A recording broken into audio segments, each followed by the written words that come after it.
Hi. Oh, I should probably turn on a better light. Hold on a moment. 1 second.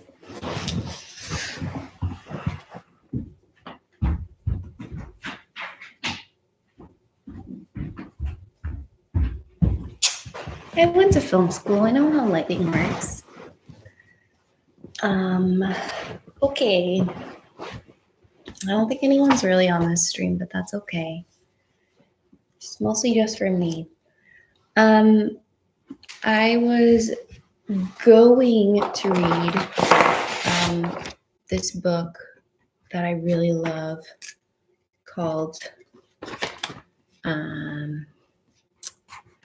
Wink Poppy Midnight.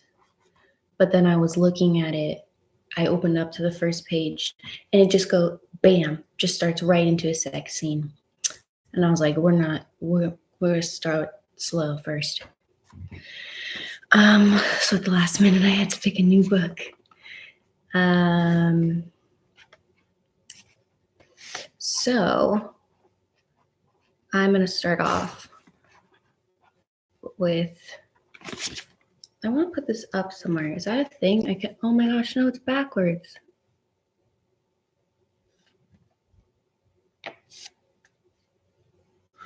Well, can I change the description on this thing? I don't know how any of this works. This is why this is a test run.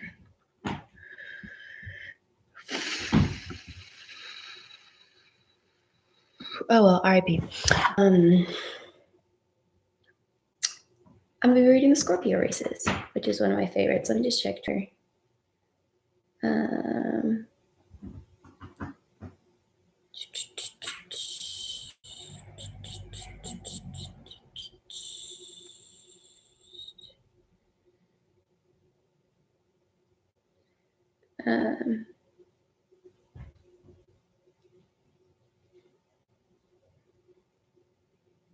This is thrilling, I know.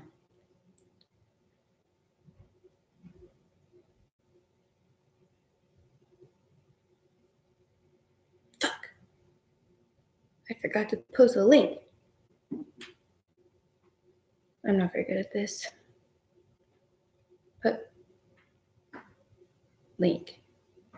I don't have the link. Oh, I do.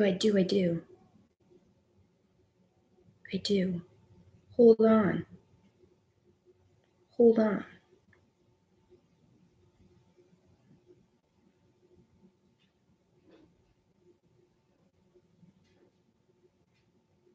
And then we'll start.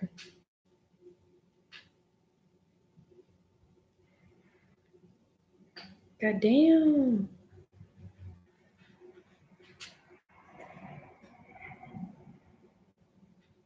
Okay. Races by Maggie Stiefvater. Let me get something so I can lean.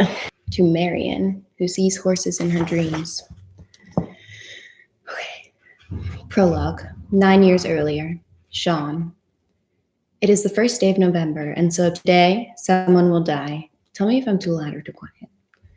Even under the brightest sun, the frigid autumn sea is all the colors of the night. Dark blue and black and brown. I watch the ever-changing patterns of the sand as it's pummeled by countless hooves. They run the horses on the beach, a pale road between the black water and the chalk cliffs. It is never safe, but it's never so dangerous as today, race day. This time of year, I live and breathe the beach. My cheeks feel raw with the wind throwing sand against them. My thighs sting from the friction of the saddle. My arms ache from holding up 2,000 pounds of horse. I've forgotten what it is like to be warm and what a full night's sleep feels like and what my name sounds like spoken instead of shouted across yards of sand. I am so alive. As I head down to the cliffs with my father, one of the race officials stops me. He says, "Sean Kendrick, you are 10 years old. You haven't discovered it yet, but there are more interesting ways to die than on this beach." My father doubles back and takes the official's upper arm as they share exchange about restrictions during the race. My father wins. "If your son is killed," the official says, "the only fault is yours."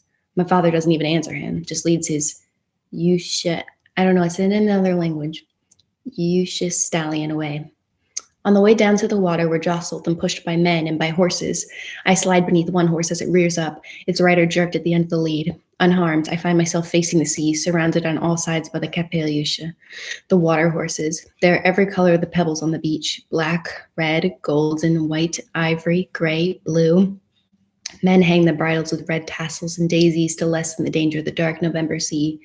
But I wouldn't trust a handful of petals to save my life. Last year, our water horse trailing flowers and bells tore a man's arm half from his body.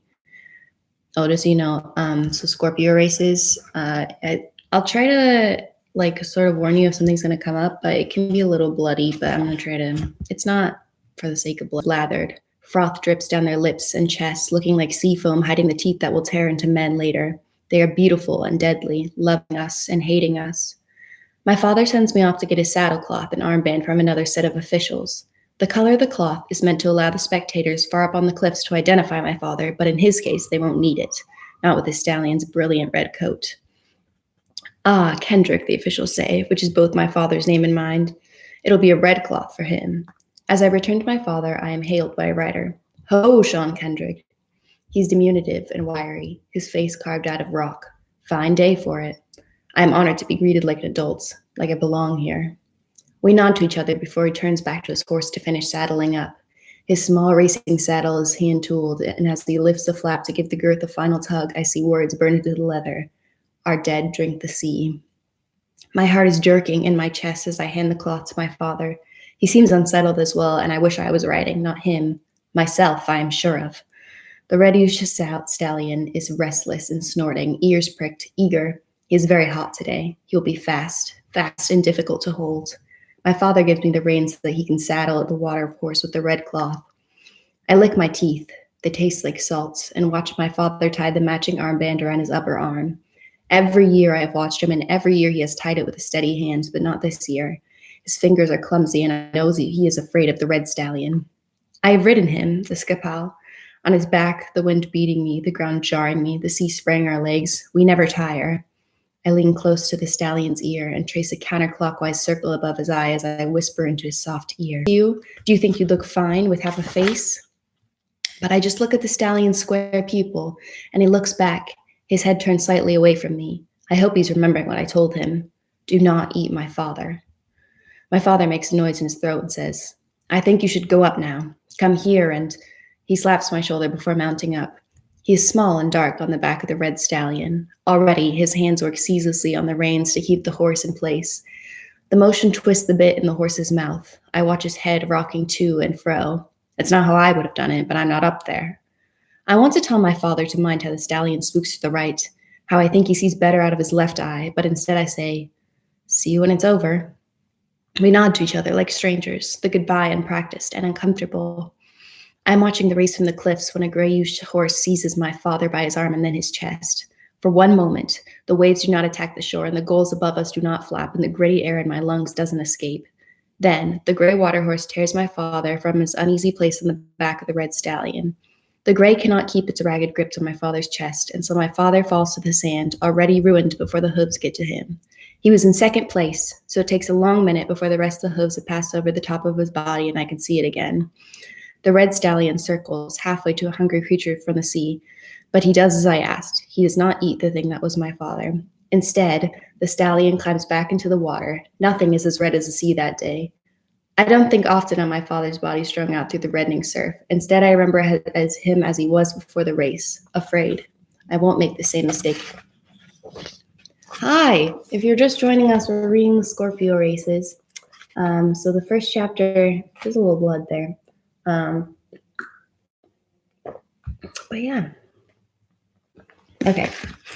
Chapter 1, Puck.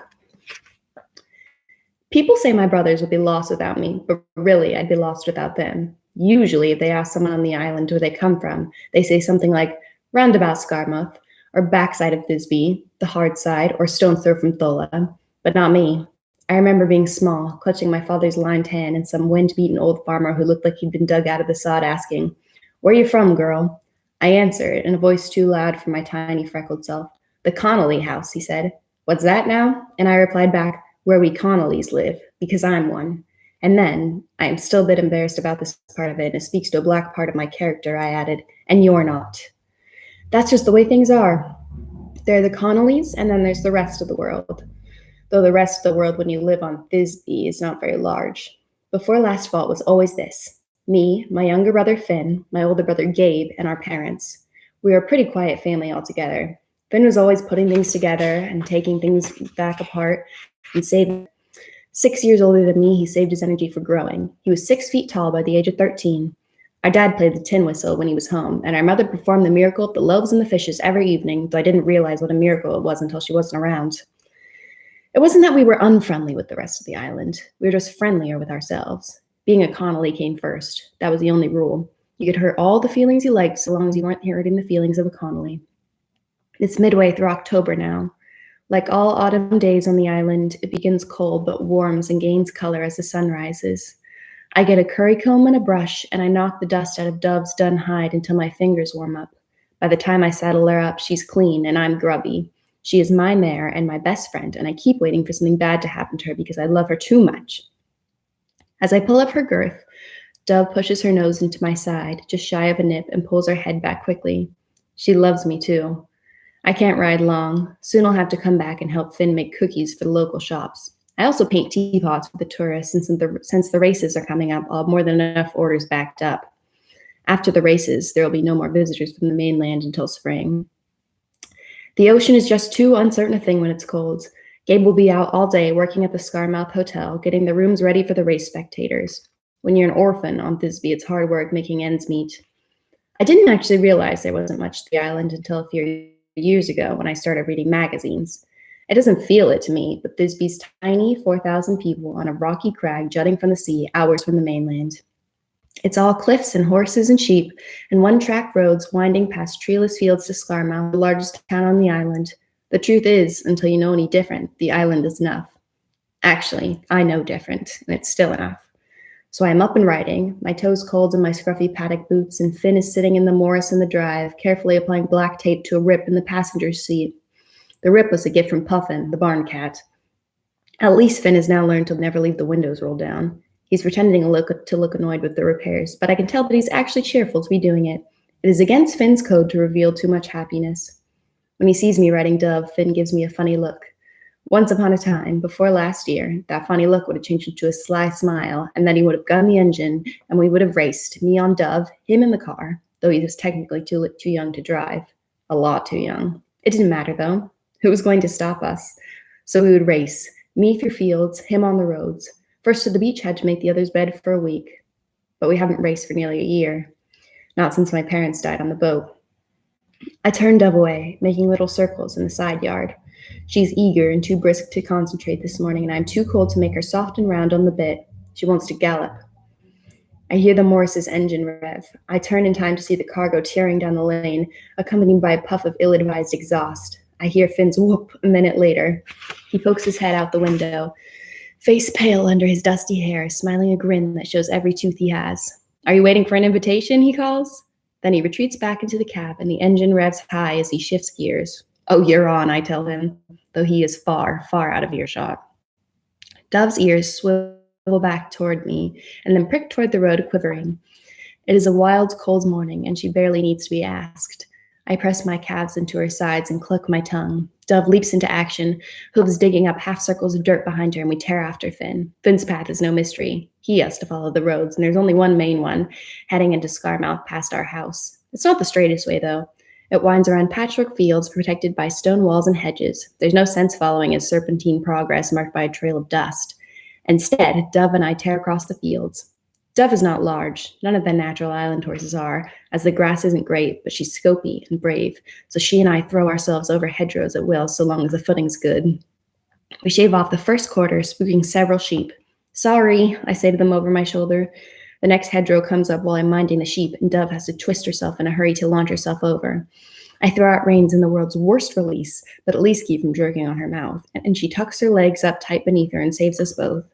As she canters away from the hedge, I gather up the reins again and pat her shoulders to show that I had noticed her rescuing us, and she tips her ear back to show she appreciates that I cared. Then it's sailing across the field that used to hold sheep, but now holds a scrubby heather waiting to be burned off. I'm not worried about his lead. To get a car down to the beach, he'll have to either take the road through town with its sharp right angles and crossing pedestrians, or make a detour around the town, losing several minutes and giving us a good chance to catch up. I hear the Morris hesitate at the roundabout and then zoom toward town. I could take the road first to charge onto the beach. I decide to risk Gabe seeing me. Oh no, it says my connection's unstable. Oh, there we go. It's been long enough since we did this. The stodgy old ladies can't complain too much about a horse passing through the yards as long as I don't squash anything useful. Come on, Dove, I whisper. She charges across the road and through a break in a hedgerow. Here there are houses looking like they grew out of the rock, and cluttered back gardens full of possessions that have spilled out of the houses, and on the other side of them, a stretch of solid stone that no horse should have to canter on. The only way across is to tear through a half-dozen yards and past the hotel on the other side. I hope that everyone's busily at work at the piers or in their kitchens. We burst through the gardens, half leaping over wheelbarrows in the first, avoiding a crop of herbs in the second, and getting barked at by an evil terrier in the third. Then, inexplicably, over an old empty bag. Makes no sense. Probably because my Wi-Fi sucks. Give me one moment. Let me get some tea too.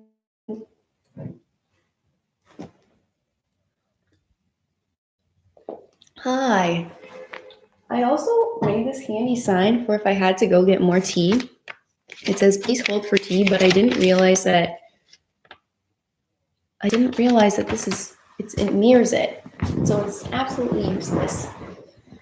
Because it just says it backwards. Okay.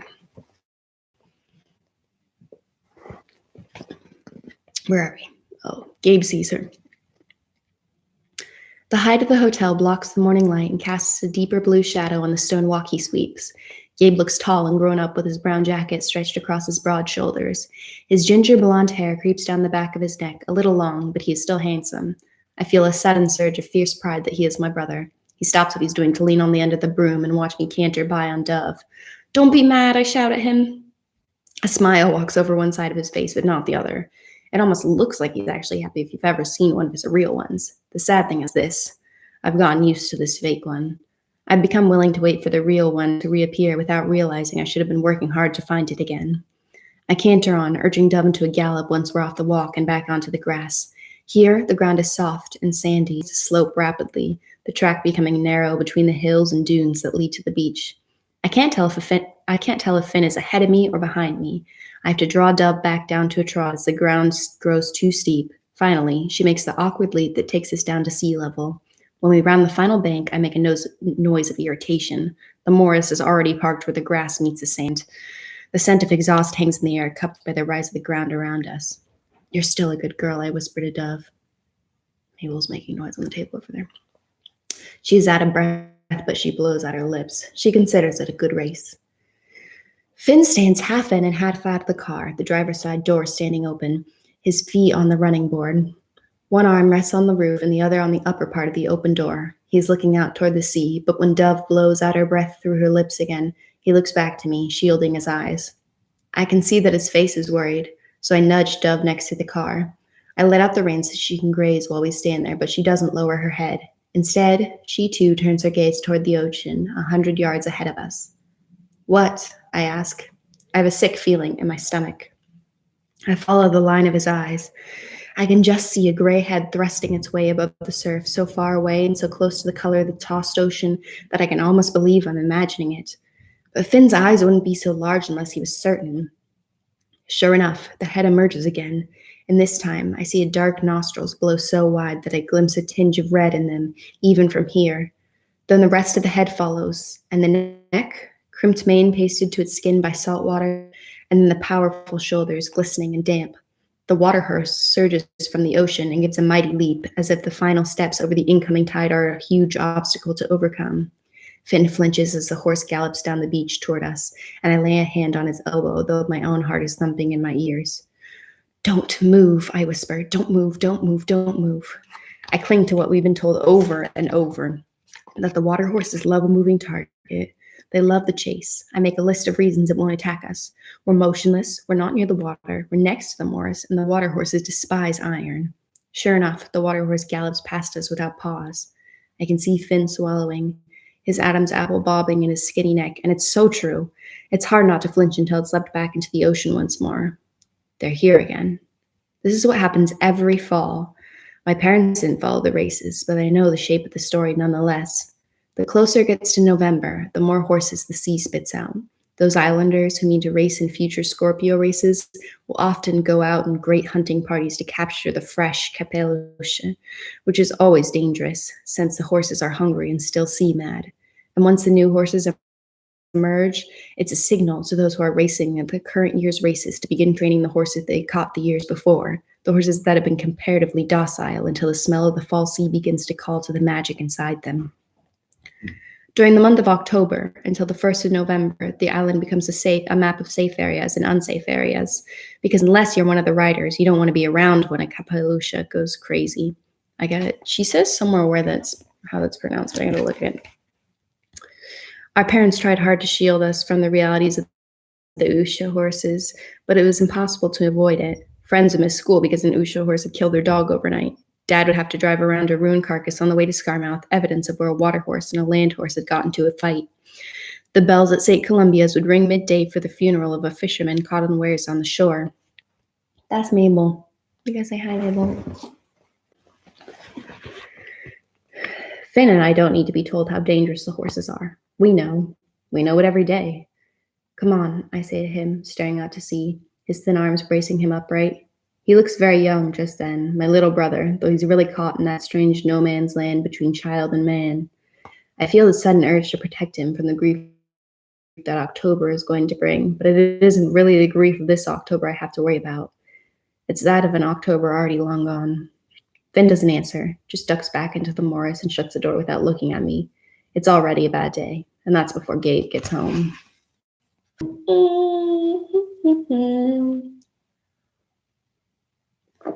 I hope everyone's having an okay day.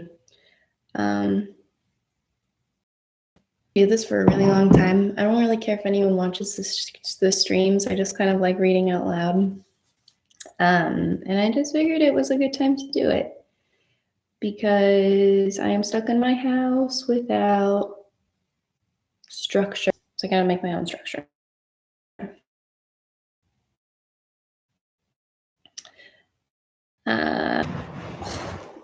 I keep readjusting and it's not working out for me. You're unstable. Yeah, right. Okay. Chapter 2, Sean. We're going back to Sean. The last chapter was from, I think her name is Puck. Yeah, Puck's point of view. Beach Grattan, butcher's son, has just slaughtered a cow and is draining the blood into a bucket for me when I hear the news. We are standing in the yard behind the butcher's, the sound of our lack of conversation amplified by the echo of our footsteps on the stone around us. The day is beautiful and cool, and I'm restless, shifting from foot to foot. The stones beneath me are uneven, pushed up by roots from trees no longer in ebb. He had started into the courtyard, but pauses mid-stride when he sees me. Sean Kendrick, I didn't realize you were here. I don't say anything, and Beach grunts. Came by when he heard I was slaughtering.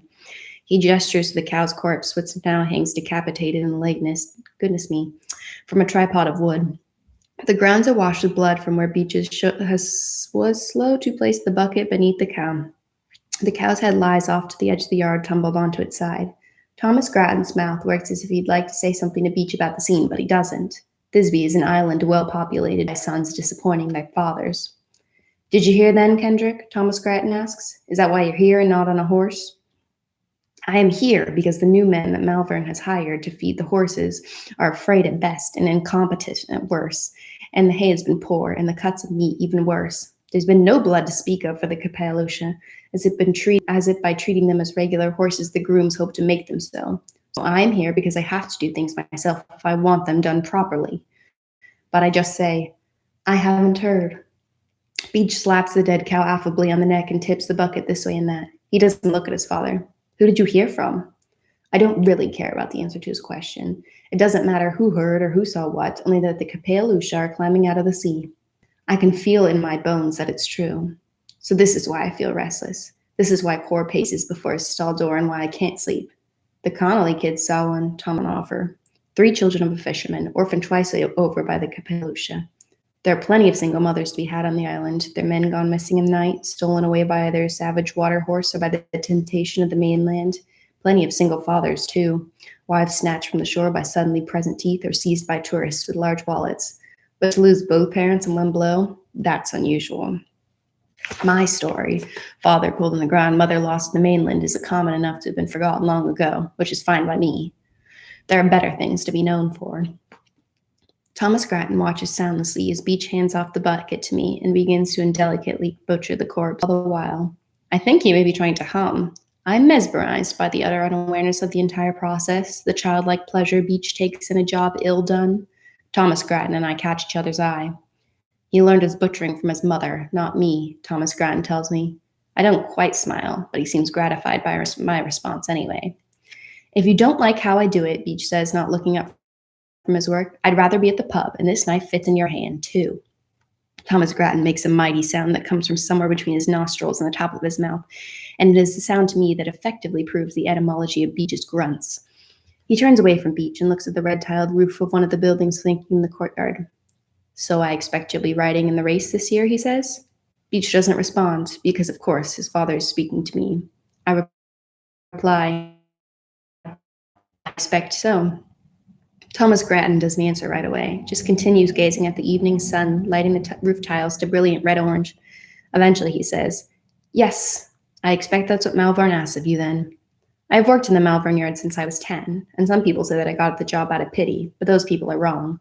The Malverns' livelihood and their name are under the roof of their stable. They export sport horses.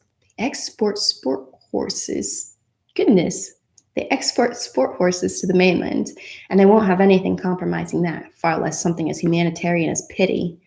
I've been with the Malverns long enough to know that the Grattans do not care for them, and I know that Thomas Grattan wants me to say something that will allow him to better despise Benjamin Malvern. So I allow a long pause to diffuse the weight of his question, and then I say, with a rattle of the bucket handle, if it's all right, I'll settle the account for this later this week. Thomas Grattan laughs softly. You are the oldest 19 I've ever met, Sean Kendrick. I don't reply, because he is probably right. He tells me to settle the account this Friday as usual, and Beach gives me a parting grunt as I leave the courtyard with the blood. I need to be thinking about bringing the ponies in from the pasture and adjusting the thoroughbreds' feed and how I will keep my little flat above the stable warm tonight, but I am thinking of the news Thomas Grattan brought. Chapter 2. The tea break. That chapter was short. I might read one more chapter, and then someone should yell at me to go to bed. Okay. Oh. All right. Chapter 3, Puck. That night, Let me start over. Okay. I'm doing wonderfully. Don't worry about it. Chapter 3, Puck. That night, Gabe breaks the only rule we have. I am unambitious with dinner because we don't have anything other than dried beans, and I'm sick of beans. I make an apple cake and feel rather virtuous about it. Finn is annoying me by spending the afternoon in the yard tinkering with an ancient broken chainsaw that he claims someone gave him, but that he probably pulled out of someone's rubbish because it had gears. I'm cross because I'm inside by myself, which makes me feel like I ought to be tidying, and I don't want to tidy. I slam around a lot of drawers and cupboards while sort of messing over the eternally full sink, but Finn doesn't hear me or pretends not to. Finally, before the sun completely vanishes over the high ground in the west, I throw open the side door and stand there looking at Finn meaningfully, waiting for him to look up and say something to me. He is all buckled over the top of the chainsaw, which lies dismembered in front of him, pieces spread tidily over the packed dirt of the yard. He is wearing one of Gabe's sweaters that, while several years old, is still too large for him. He has the sleeves doubled back into fat, perfectly even cuffs. His dark hair is mussed into an oily rooster tail. He looks like an orphan, and that makes me cross too. Are you going to come in and eat the cake while it still remembers being warm? I sound a little bratty, but I don't care. Finn says without looking up, in a minute. He doesn't mean a minute, and I know it. I'm going to eat it all by myself, I say. He doesn't reply. He's lost in the mystery of the chainsaw. I think, just for that moment, that I hate Brother Finn. Gabe puts his bicycle away in the little lean-to by the back of the house and then comes to stand behind Finn. Gabe takes off his skull cap and holds it in his armpit, his arm crossed, wordlessly watching what Finn's doing. I'm not sure Gabe can actually tell what it is that Finn is eviscerated in the barely there blue light of the evening, but Finn rocks the body of the chainsaw slightly to give Gabe a better view. This apparently tells Gabe everything he needs to know, because as Finn looks up, tilting his chin toward our older brother, Gabe just gives a little nod. Their unspoken language both entrances and infuriates me. There's apple cake, I say. It's still warm. Gabe removes his skull cap from his armpit and turns to me. What's dinner? Apple cake, Finn comments from the ground. And chainsaw, I reply. Finn made a lovely chainsaw to go with. Apple cake's fine, Gabe says, but he sounds tired, as if he is studying his finger. As if he is studying his fingers with the chipped red paint beneath them. The way his face looks seems far away, like a stranger's, and I suddenly want to hug him like I used to when I was small. Finn, he says, his voice low.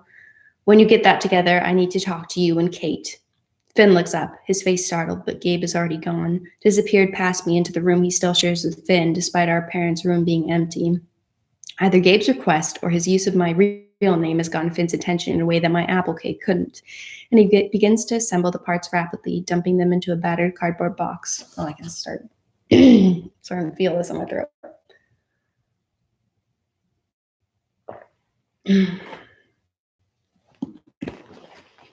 I feel unsettled while I wait for Gabe to emerge from his room. The kitchen has turned into a small yellow place that it becomes at night when the darkness outside presses it smaller. I hurriedly wash off 3 plates that match and cut a fat piece of apple cake for each of us, the biggest one for Gabe. Setting them out on the table, 3 lonely plates where once there would have been 5 together. By then, Finn has begun the process of washing his hands, which can take centuries. Patiently and silently, he lathers his hands with the bar of milk soap, working between each finger and rubbing each line in his palm. It's a good plan. He keeps doing it when Gabe emerges in fresh clothing, but still smelling of fish. This is nice, Gabe tells me as he pulls out his chair, and I'm relieved because nothing is wrong. Everything will be fine. Mint smells good after today. I try to think of what Mom or Dad would have said to him then. For some reason, our age difference feels like a massive void just now. I thought they had you getting the hotel ready today. They were shorthanded at the pier, Gabe says, and Berenger knows I'm quicker than Joseph. Joseph is Berenger's son, too lazy to be quick at anything. Gabe told me once that we should be grateful for Joseph's inability to think of anything but himself, because it is why Gabe has a job. I'm not grateful at the moment, though, because Gabe smells like fish since Joseph is a feck. Gabe holds his tea but doesn't drink it. Finn is still washing. I sit down at my place. Gabe waits a few more beats and then says, Finn, enough, okay? Finn still takes another minute to rinse, but then he shuts off the tap and comes and sits across from me. Do we still say grace if it's only apple cake? And a chainsaw, I say. God, thank you for this cake and Finn's chainsaw, Gabe says. Are you happy? God or me, I ask. God's always happy, Finn says. You're the one who needs pleasing. This strikes me as incredibly untrue, but I refuse to rise to the bait. I look at Gabe, who's looking at his plate. I ask him, so what? Outside, I hear Dove whickering when the pasture meets the yard. She wants her handful of grain. Finn looks at Gabe, who's still looking at his plate, pressing his fingers into the top of the apple cake as if he's checking the texture. I am suddenly aware of how tomorrow, the anniversary of our parents' deaths, has been looming inside of me, and how it never occurred to me to think that it might be the same for quiet, solid Gabe. He doesn't lift his eyes. He simply says, I'm leaving the...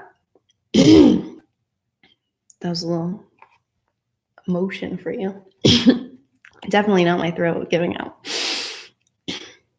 I'm leaving the island. Finn keeps his gaze on Gabe.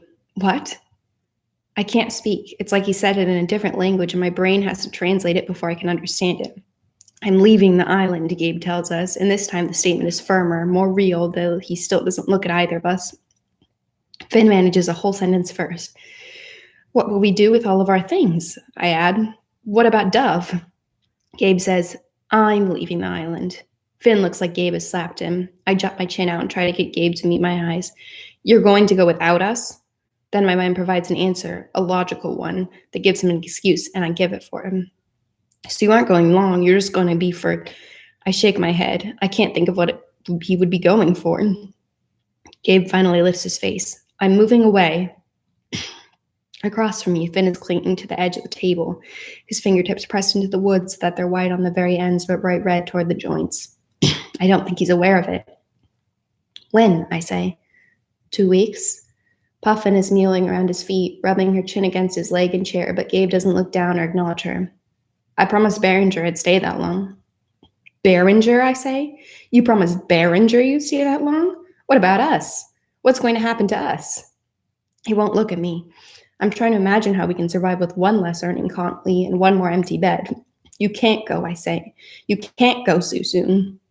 My pulse is clubbing inside my chest, and I have to press my jaw shut to keep my teeth from chattering.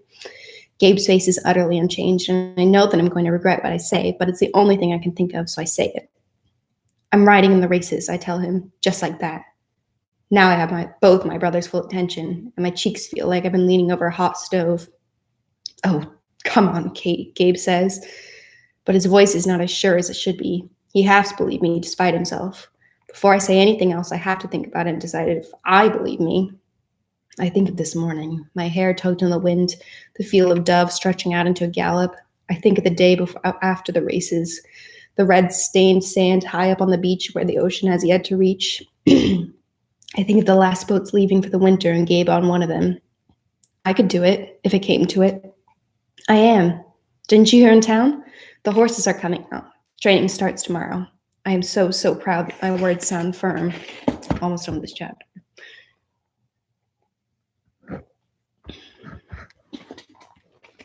Gabe's mouth works as if he's saying all sorts of things without parting his lips. I know that he is going through all the counter-arguments in his head. Part of me wants him to say, you can't, so I can ask why, and he'd have to realize that he can't answer because you might leave Finn by himself. And he can ask why, because then he'd have to answer that question as well. I should be feeling very clever and pleased with myself because it's very hard to render Gabe speechless, but mostly my heart is just going tip, tip, tip in my chest, very shallow and fast. And I'm half hoping that he'll say that if I don't ride, he'll stay. But finally, he says, all right, I'll stay until after the races. He looks cross, but no longer than that, or the boats will stop running till spring. This is a really stupid thing you're doing, Kate. He's mad at me, but I don't care about that. All I care is that he's staying for a little while longer. Well, sounds like we'll need the money if I win, I say, trying to sound as adult and blasé as possible, but thinking that maybe if I do win the money, he won't have to leave. And then I get up from the table and put my plate and teacup in the sink like it was a normal evening. Then I walk into my room, close the door, and put my pillow over my head so no one will hear. Selfish bastard, I whisper, the words close under the pillowcase. Then I burst into tears. Now that's an emotional place to end. I didn't mean for it to be like that, but also my voice is dying. I remember my mom reading to us a lot when I was little. She used to read me and my siblings. I think the first thing she read to us out loud was, I can't remember if it was either Harry Potter or a series of unfortunate events. She liked to read the West Endgame out loud to us. But those were always my favorite. And I actually do remember her kind of like near the end, her voice getting all gravelly and her throat, having to clear her throat all the time. Now I know what it feels like. Although one time I did read my cousins the first series of unfortunate events book in one sitting. I did have to drink a lot of water for that, but it was extremely fun. But that's probably going to be it for tonight. I'll probably read a different book tomorrow because I didn't put a lot of thought into. Hi, Brandon. And we're actually just wrapping up now. I didn't put a lot of thought into reading this one. I really wanted to read Wink Poppy Midnight, but as I said at the beginning, you probably missed, I opened it and it immediately launched into a sex scene, and I was like, well, maybe we'll take it a little slower than that. But yeah, and also tomorrow, this is just like a test stream. Also tomorrow, I'll like post ahead of time what time I'll be doing it, so that, yeah, Brandon, you don't have to join late. I would love to read more, but I can barely talk right now. But I hope you have a good night, everybody. Treat yourself well. Oh, thank you, David. It would be cool if, like, I'm gonna read no matter who's here, but it'd be cool if you could like share the link to the stream for tomorrow. Just because it's nice to have like a little community. But also, if you don't want to, don't worry about it. It's probably just weird to hear someone read out loud. But yeah, I hope everybody has a good night. Do something nice for yourself. Call someone you love. Okay, bye.